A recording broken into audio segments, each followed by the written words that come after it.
se estima que es un choque temporal. En ese sentido, en el Consejo de Ministros hemos discutido hoy y estamos consensuando medidas de este tipo, sobre todo focalizadas, por ejemplo, en ollas comunes y en beneficiarios de los programas sociales.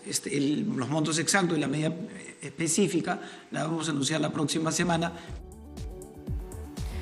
Muy bien, vamos justamente a hablar de este tema con Mónica Muñoz Nájar. Ella es coordinadora de proyectos y políticas públicas en Redes, porque sabemos que el día de ayer el Ministerio de Energía aprobó un decreto supremo en la que se incluye el Fondo de Estabilización de Precios de Combustible, el GLP, a granel, el diésel 2 y otros demás insumos derivados del petróleo.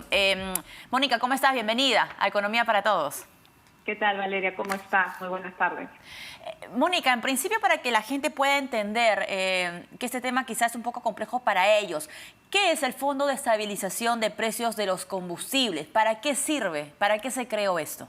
Sí, de acuerdo. En el 2004 se creó el Fondo de Estabilización de Precios de Combustibles y funciona, como su nombre lo dice, como un fondo para tratar de que el precio de los combustibles que estén incluidos no varíen mucho. Entonces, si hay un alza en el precio internacional, esa alza no sea muy brusca hacia los consumidores.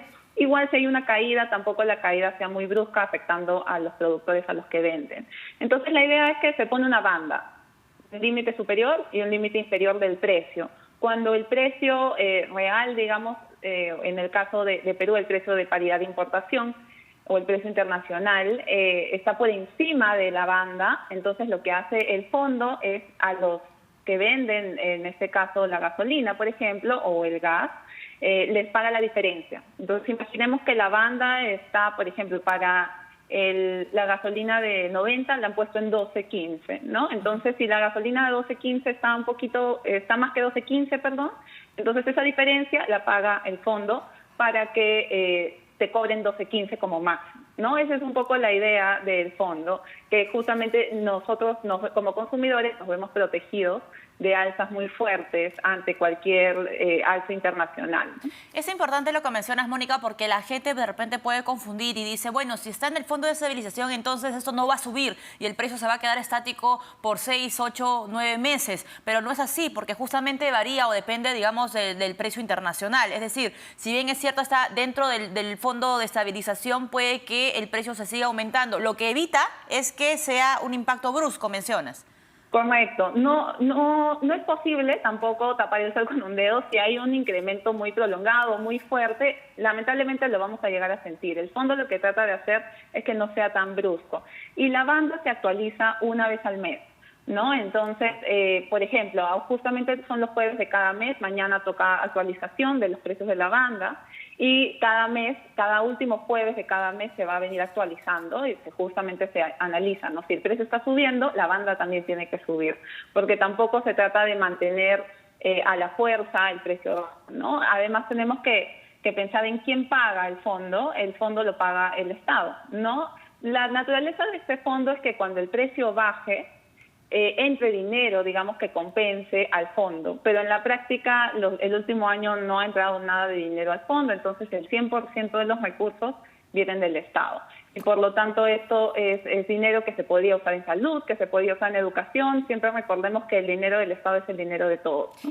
Mónica, ¿y quién decide, digamos, establecer un máximo y un mínimo en el fondo? ¿Hay alguna entidad, algún comité que se encarga de decidir, ok, ya pasó un mes, vamos a ajustar esto? ¿Quiénes son? Sí, la norma de aprobación es la que determina cómo se hace ese procedimiento de actualización. Se usa un precio que publica Ocinermin todas las semanas y hay todo un procedimiento, pero efectivamente Ocinermin es el que oficializa las actualizaciones de las bandas y el Ministerio de Energía y Minas a través de la Dirección General de Hidrocarburos, ¿no? Entonces, son áreas técnicas y hay una serie de fórmulas de actualización. Por ejemplo, ¿no? En la última resolución que ha salido, el último decreto supremo que ha salido, indica que las bandas no pueden incrementarse más de 5% mes a mes. Entonces, a pesar de que el precio pueda subir mucho, digamos, 5% es el límite que se puede incrementar la banda, ¿no? Y podría subir menos si es que en abril, por ejemplo, vemos un incremento no tan fuerte del precio del petróleo. Entonces, hay una serie de reglas que están publicadas y son bastante transparentes en ese sentido. Mónica, mencionabas al inicio de la entrevista que hay ciertos productos, no vamos a poner ese término, dentro del Fondo de Estabilización. Me parece que el año pasado, no justamente por el precio del balón de gas, se incluyó el GLP, digamos, en ese fondo. ¿Cuál es lo nuevo? ¿Qué otros productos se han sumado a este Fondo de Estabilización y a quiénes podría beneficiar? Por ejemplo, me parece que el GLP a granel lo usan los transportistas, pero también se habla de gasolinas 84.90. ¿Quiénes lo usan? Sí, correcto. Normalmente el fondo la idea es que estén justamente los combustibles que usa la gente que tiene mayores necesidades. Entonces antes estaba solo el querosene, por ejemplo, y algunos otros combustibles de ese tipo. El año pasado se volvió a incluir el GLP doméstico, digamos, el envasado, y el diésel. Y ahora se ha incrementado el gasol de 84, el gasol de 90, la gasolina de 84. ¿no? Y el diésel B5. Entonces, con eso, digamos, se ha ampliado la cantidad de beneficiarios o las personas que son beneficiarias de esta estabilización. Hay una serie, digamos, de consumidores, muchos de nosotros que manejamos, las personas que hacen taxi también, la mayoría usa este tipo de combustibles. Usan, ya sea GLP a granel, o usan 84 o usan 90, ¿no? Entonces se está ampliando la base de consumidores que estarían siendo beneficiados con esta estabilización de precios. Ahora, Valeria, si me permites, yo lo que quería comentar era que no debemos esperar que ya mañana bajen los precios de los combustibles necesariamente. De hecho, cuando se incluyó en septiembre del año pasado el GLP, sí hubo una caída bastante rápida sobre el balón de gas, ¿no? Que estaba en 60 soles, no sé si recuerdan, el año pasado en agosto llegó a 60 soles, en algunos lados a 70. Sí bajó unos 10 soles, 12 soles, relativamente rápido, pero eso también fue producto de las conversaciones que tuvo en ese momento el Ministerio de Energía y Minas con los envasadores, digamos, que justamente se habían comprometido a poder hacer las reducciones de precio.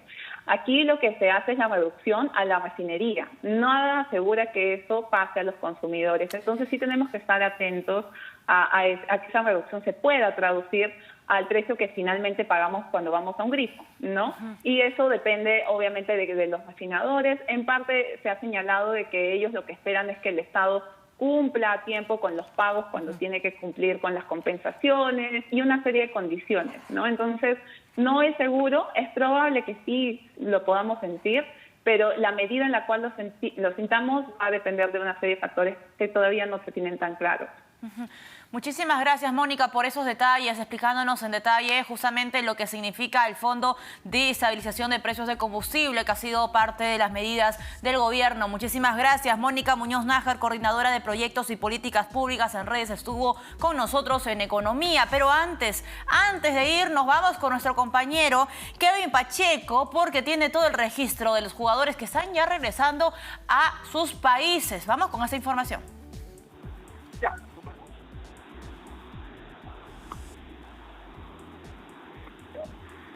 Kevin, te escuchamos.